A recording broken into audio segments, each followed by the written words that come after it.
Pangalawa, ito ngayon ang maganda. Yung pinost ko regarding, binash ako. I will allow bashing because in democracy, you have to listen two sides of the spectrum. Tolerance in both ways. But I have to explain to you bakit meron akong binablock, bakit it was actually a clickbait. I will assess on the situation. Sino talaga coming here to the blog to learn at sino talaga ang nakichismis lang at mangita lang ng intriga at yung magsasabi na dilawan ka na, nabayaran ka na, and I take offense on that. Kasi sa vlog ko, hindi ako nagkapera isang beses. And sa vlog ko, and modesty aside, kung sabihan yung dilawan ako, tooth and nail, I debated with the lawyers of the Dilawan, Atty. Rodel Rudes, lawyer ni Cory Aquino dito against the Marcoses during the trial of the century at the US mainstream media live. That alone speaks volume of my being a solid DDS. Hindi lang tayo nag-vlog dito lang sa Facebook, no.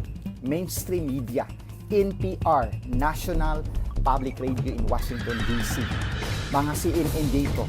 Modesty aside, before and even after the election, I am a solid DDS, but I have discernment. I have the critical thinking. Mali kasi na puro na lang pula, puti. Sabi nga, katunggali ko to sa debate noon ha. And he gave my respect. I got my respect. I respect him also. Si Attorney Jess Falses, abogado yan, UP yan, Juris Doctor yan of Law. But we coexist with differing opinion. We don't take it personally. And merong nag-comment na tolerance comes in both ways. Tama. What is tolerance? Oxford Dictionary, Merriam-Webster Dictionary. Tolerance is having the capacity to coexist with people who differs your opinion, with people who behave not in conformity with your behavior. Ang pag-agree sa kaparehas mong opinion at ang pag-believe sa sarili mong opinion ay hindi yan tolerance. Yan ay herd sama-sama sa panot. Tolerance is agreeing on the perspective of the others, living, coexisting with the perspective of others, kahit katunggali mo na perspective. But it is intolerant if you label somebody na nabayaran na at nadilawan na. Because that is no longer within the domain or the spectrum of logical thinking. So, if you wanna be kaya nga marami doon ang sabi, oy, I'm sorry bro, I don't agree with you on this. I just click like and then I did not block you. I'm sorry bro, ito yung opinion ko. Mali ang si Ragas, tama ang police.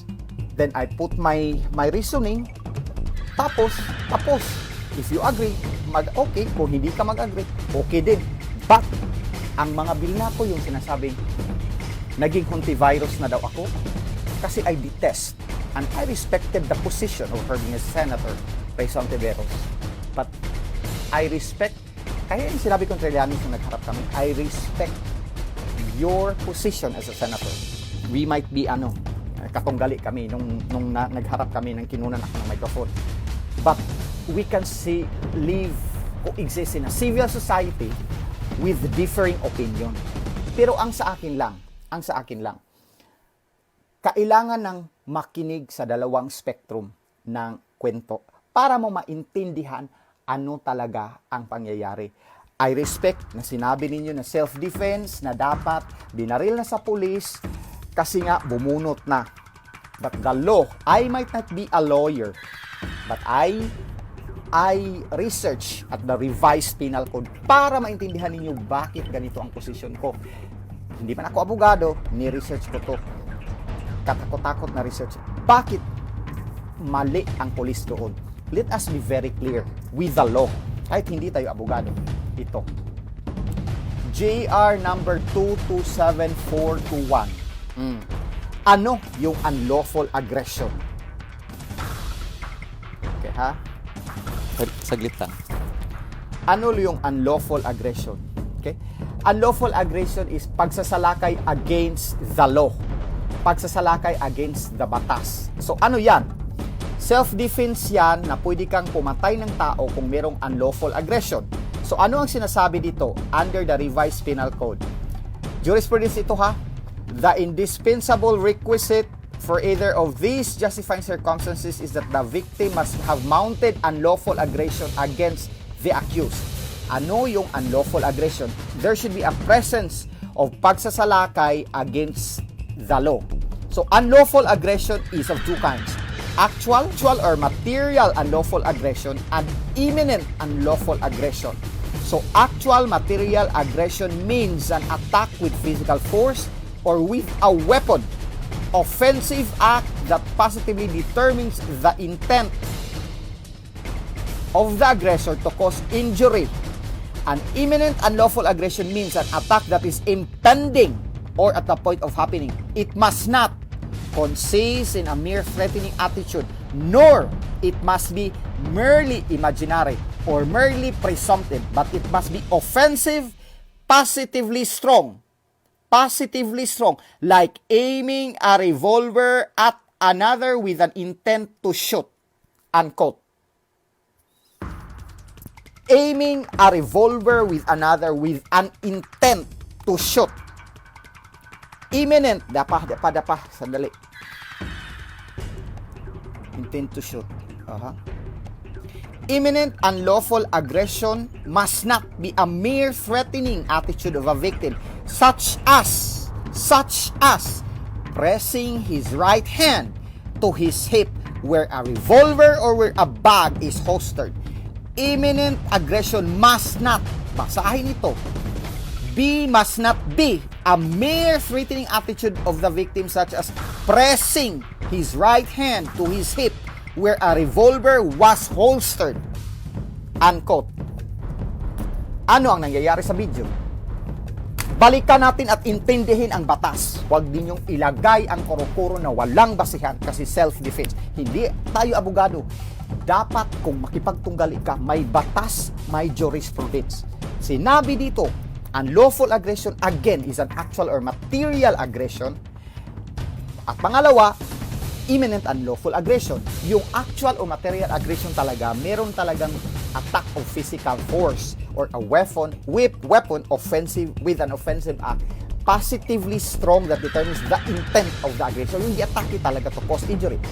Imminent unlawful aggression is there is an attack impending at the point of happening. Impending. Hindi lang a mere imaginary na, ito, baka bubunot ito, baka maunahan ito. The law is very specific. Ano yung impending at the point of happening? Yung meron ka ng baril na nakita at tiniunan ka na. Yun yung ano yung tiniunan? Pointing at you. Yun yung imminent unlawful aggression. Pointing at you, hindi ka pa nakakabit. Pwede mo na yung baril at unahan mo na.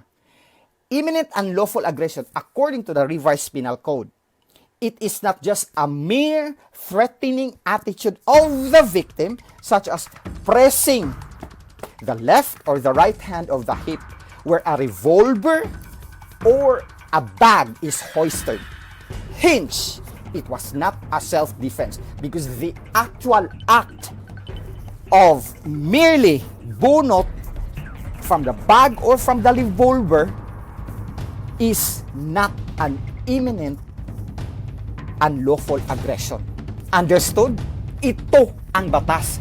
Jurisprudence ito at basihan ito sa revised penal code. Hindi man tayo abogado, hindi man tayo huwis. Babalik at babalik sa batas lahat. I accepted your behavior, your understanding, your kuro-kuro, your opinion, because tolerance is agreeing with the opinion, with the perspective of others, even if their opinion and perspective doesn't fit into your belief or perspective. Pero kung magsabi ka ng dilawan ka, nabayaran ka, that is no longer within the reign of tolerance. And I take offense on that. So, clear na sa batas. Kanina may nakita ako sa Inquirer na nagsabi na even the sino yung, I'm not a fan of that lady, yung maldita ko na comedy commissioner sa Rowena Guanzon. Pero tama siya. The law student said it is an unlawful aggression. Hindi daw papasa ng bar exam. So I made my own research. Revised penal code. Babalik tayo sa batas. Ito yun. Para lang yang may asawa ka, nakita ni mo sa Sogo Hotel, nag-jerjer, pak, pag-abli ni mo sa portahan, nag-snack lang di ay, nag-inog royal to orange, nag-out supaw, you cannot kill the person. The mere nga nagkuyog lang sila sa hotel, bisag nag-snack na, pero kabaw nagugkang mag-jerjer, alam mo na mag-jerjer yun. Hindi mo dapat patayin. Because the law is clear. The law stated that para mapatay mo ang isang tao na nag-adultery o nag-concubinage, it should be caught on the act. Ano yung on the act? Nagturjak, nagjirjir na ang lalaki ay nakapatong sa babae or the other way. Dun mo pwede mapatay. Yan ang batas. The mere na naghalok-halok, nagtsuktsak, alam mo, naghalok-halok, naglabing-labing, nagpaduding, kung sa pa na, tsula pa na sila diha, you cannot kill your wife or husband. Kahit nahuli mo. Because the law is very specific and very clear. Dapat nakapatong ang lalaki sa babae or ang babae pumatong before mo mamatay. The same with unlawful aggression. To say na self-defense. Hindi tayo abogado, but very clear.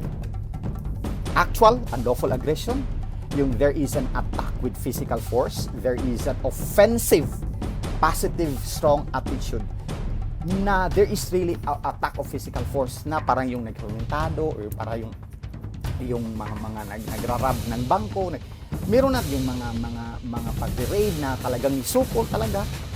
But an imminent unlawful aggression, it should not be imaginary na, bubunot na to, uunahan ko na to, papatayin ko na to. It must be offensive, positively strong, like aiming a revolver to somebody. Aiming a revolver with an intent to shoot. Or making that motion na papatayin mo na. Imminent unlawful aggression must not be a mere threatening attitude of the victim, such as pressing the right hand or the left hand to his hip to bunot where a revolver is hoisted or where a bag is hoisted. It should need an actual act na nakita ang baril na lumabas at tinion. Yan ang unlawful aggression. Hindi tayo abogado na intindihan nyo na. Right? That is fact. Right? So sa mga nagsabi na, dilawan na ito, nabayaran na ito, ganito, I don't mean bayad, modesty aside. Bakit ako magpabayad ng galay, ng apeso na dalay tayo dito? Hindi ako nagkapira sa vlog ko, educational ano lang ito. So if you don't agree with what I said, then go ahead. But do not label me na dilawan. Kasi ilang interview na modesty aside, dito US mainstream media, nasa TFC nga, nasa Balitang Amerika, nasa NPR, nasa mga kinuha sa mga CNN, mga Philippine Daily Inquirer. Ilang interview live dito. The topic is the alleged extrajudicial killing of the Duterte government. I defended tooth and nail against those lawyers. I may not be a lawyer, but in my own humble capacity, I tried really to defend. Live yan, hindi yan prepared. Hindi ka makasabing stop, hindi ka masabing tama na, hindi ka magkanga pwede. But modesty aside, I defended well. But dito sa kaso na ito, who would defend under the law na halata sa balaod? Clear na nasabi ko. See? Let us have critical thinking. Not because, again, I am a solid DDS. You cannot question me in that. That's why even si PRD nagsabi, you can criticize, you can vilify, you can criticize. Because that is democracy. That really speaks volume na may demokrasya sa administrasyon ng Duterte. Kasi ako na solid DDS ay nakapag-criticize sa kanyang alter ego, which si Duque, right? He allows that because that's the very essence of democracy. Kaya nga sa mga mainstream media, magsasabi na walang demokrasya sa Pilipinas, the democracy is thriving because people can critic. Ako, nakakritik ako. Hindi si PRD or hindi si Senang Bongo or hindi si staff niya ang nagsasabi na huwag kang masalita. Yung iba na taga-DOH ang nagsasabi sa atin. Hindi ko na-mention ang pangalan, pero hindi, they don't represent the government. Ang sa akin ay suportahan ang gobyerno, suportahan ang DOH at stay at home.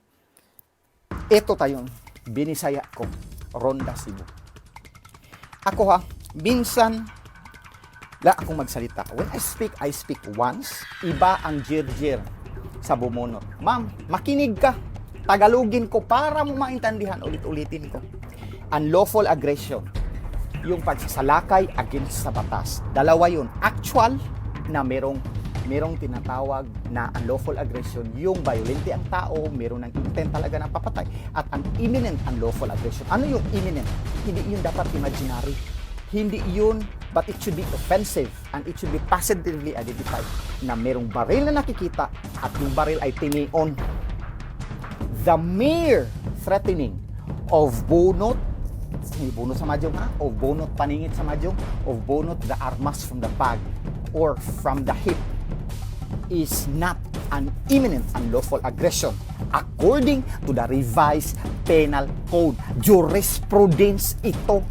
Ano yung jurisprudence? History na ito na desisyon sa Korte Suprema. And with a jurisprudence, there should be no opposing decision in any court of law to oppose the jurisprudence.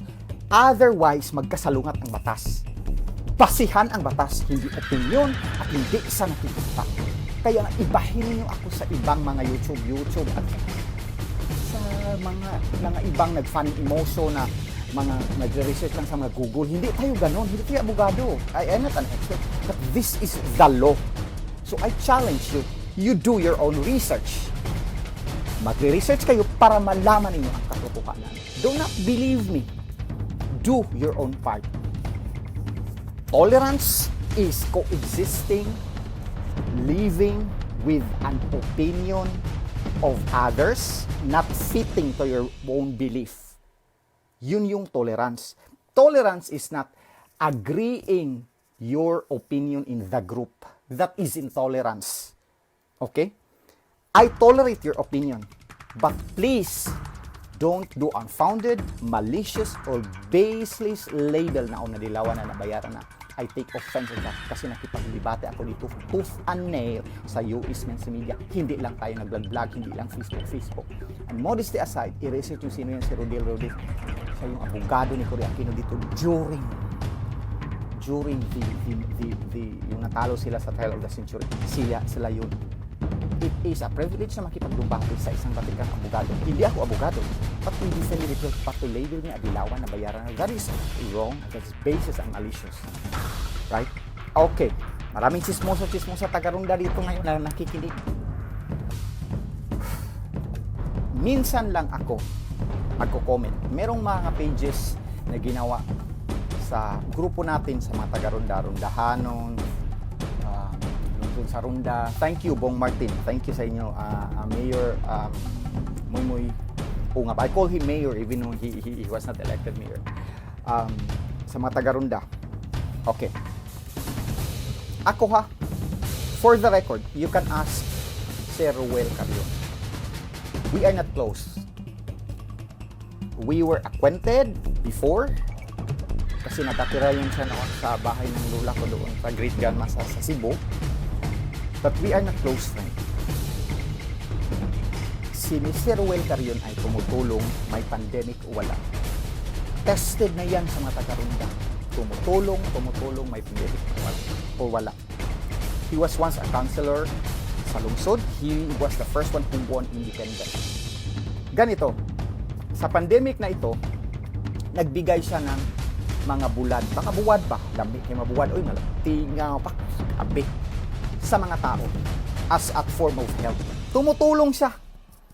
Tapos, merong mga na-stranded na mga nurse or may mga essential workers sa Cebu City or sa Runda.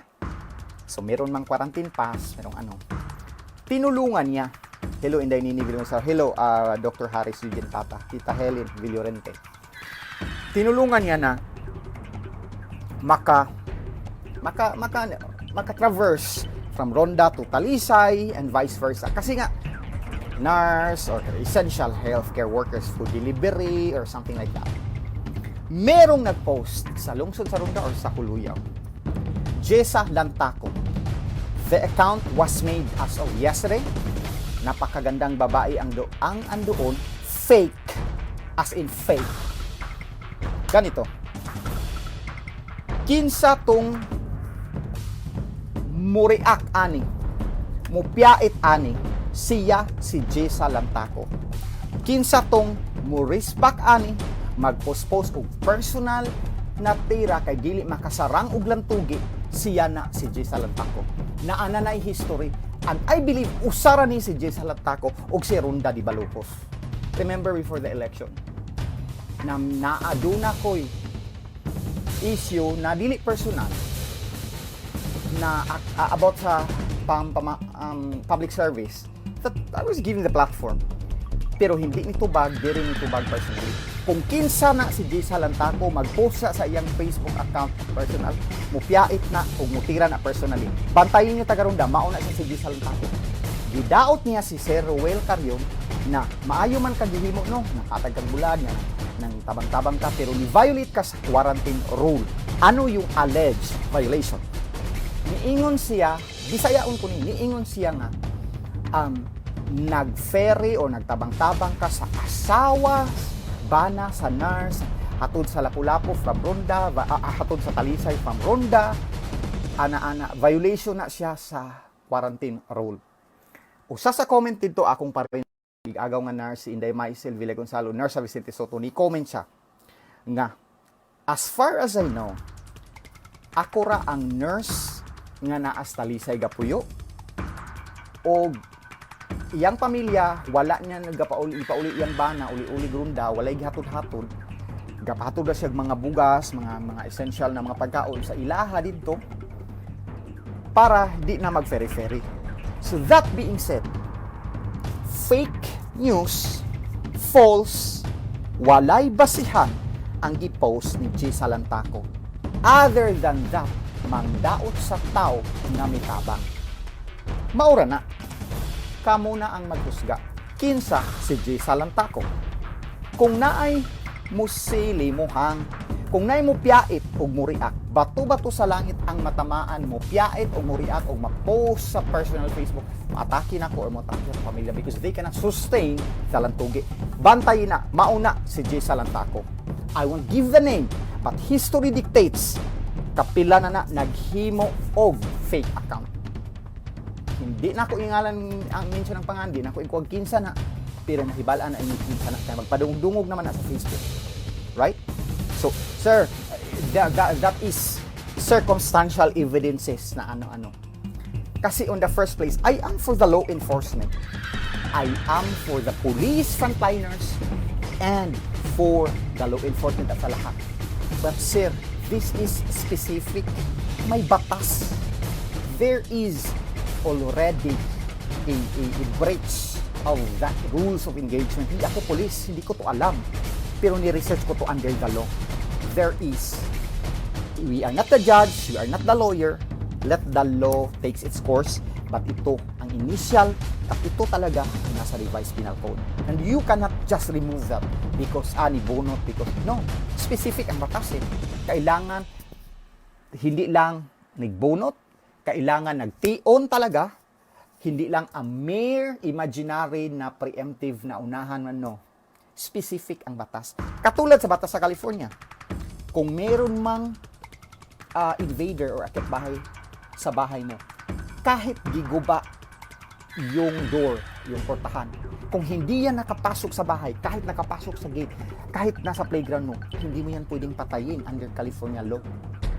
So what does it mean? Kung may akyat bahay dito sa California, papasukin mo pa sa loob ng bahay bago mo usilon sa imong shotgun or sa imong 19mm o sa Glock.